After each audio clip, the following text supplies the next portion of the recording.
Nabi nasihat lebih kerana cukup kan. Tiba nasihat yang pertama, tuba liman tarakan dunia qabla an tatrukahu. Berbahagialah, beruntunglah orang-orang yang meninggalkan dunia sebelum dunia meninggalkannya.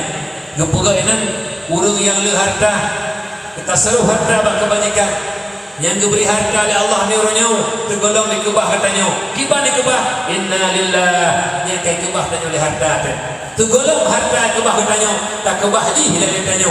Tajuk pendidikan agama, tak bantu daya, tak bantu anak yatim, tak bantu fakir miskin, tak bantu mak-mak ina-ina janda. Nyen sedekah yang kami tanya jo, nyen tanya kata kebah dunia, tergolong dunia je kebah hartanya.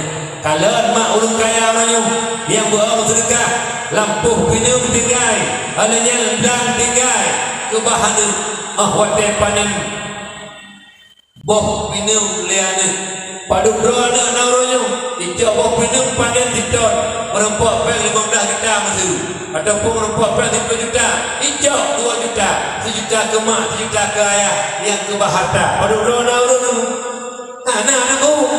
Asa kamatin ketua di gam anak ketua